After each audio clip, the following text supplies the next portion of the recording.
নামাজ সম্পর্কে একটু বলি। রব্বুল আলামিন এই নামাজ আমাদেরকে দিলেন, ভালো করে গভীর করে খেয়াল করে দেখেন নামাজটা কত গুরুত্বপূর্ণ। ইসলামের স্তম্ভের ভিতরে 5টা স্তম্ভ, 5টা খুঁটি। 1 নাম্বার খুঁটির নাম হলো ঈমান। কি বলেন? ঈমান। 1 নাম্বার খুঁটির নাম হলো ঈমান। এরপর বাকি যারও 4টে স্তম্ভ আছে, আপনি গভীর খেয়াল করে দেখেন। হজ আল্লাহ সবার জন্য ফরজ করে নাই, করছে নাকি? দুনিয়া সব মানুষের জন্য হজ ফরজ না।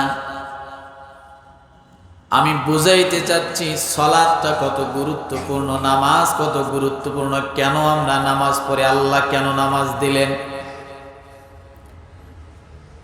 শুধু তাই নয়, নামাজ কেন 2 রাকাত ফরজ হলো, জোহরের সময় কেন 4 রাকাত হলো, আসরে কেন 4 রাকাত হলো, মাগরিব কেন 3 রাকাত হলো, নামাজ এক সমান হলো না কেন?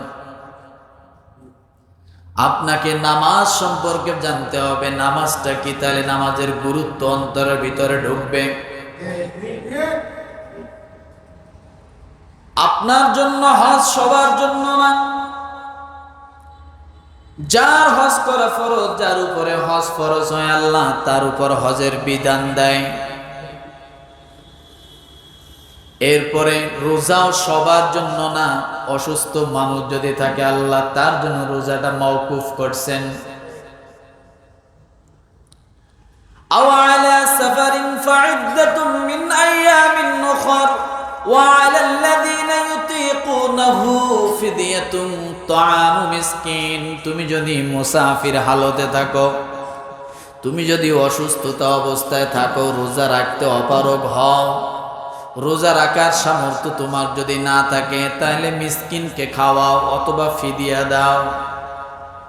তাহলে বোঝা গেল রোজা আল্লাহ সবার জন্য না, দেন নাই।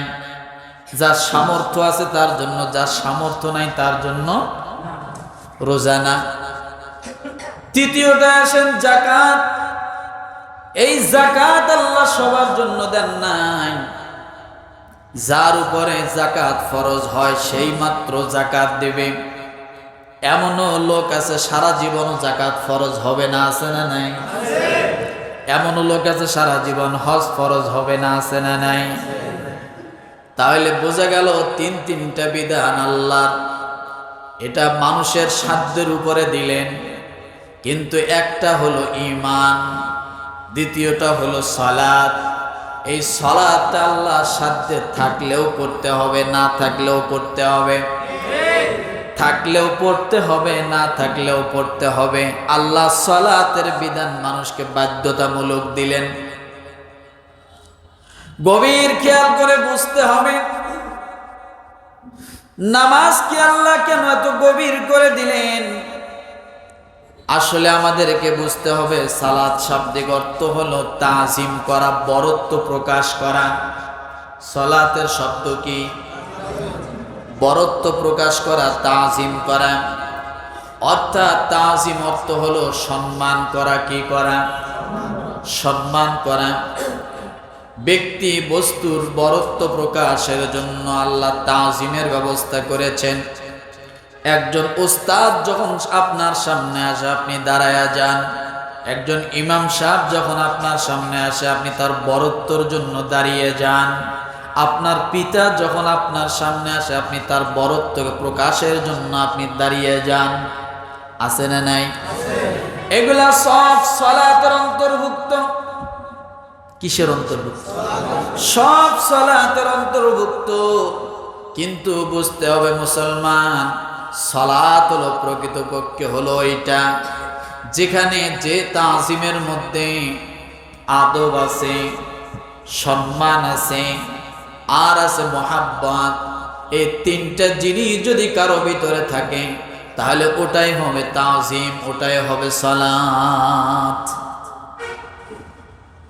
সালাতের মূল বিষয় থাকতে হবে কয়টা? কথা বলেন। 3টা। 1 নম্বরে আদব। কি বলেন তো? আদব, দ্বিতীয় নাম্বারে মহাব্বত। অনেক মানুষ সম্মান করে কিন্তু মহাব্বতে করে না, আছে না? স্যারকে যাইতেই হবে গেট দিয়ে, সেলুট একটা দিতেই হবে, না দিলে তার চাকরি থাকবে না, আছে না এরকম?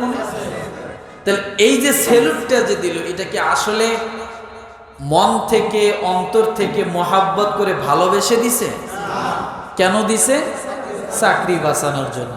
যদি আমি সেলুট না দিই, রাস্তার কিনারে থাকি, মাঝে মাঝে দেখি তো এমনও আশপাশ অফিস আছে, হয়তো এই অফিসের সামন দিয়ে যাইতে হবে, যাকে সেলুট দিতেছে সে একবারও তার দিকে তাকায় নেই, সে মোবাইলে তাকায় রয়েছে গাড়ির ভিতরে। গাড়ি রানিং গাড়িকে সেলুট দেওয়া লাগতেছে। বিশ্বাস হয়?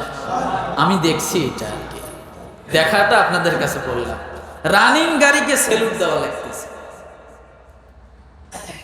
তাহলে এই সম্মান প্রকৃত তাজিমি সম্মান? বরত্ব প্রকাশের সম্মান না।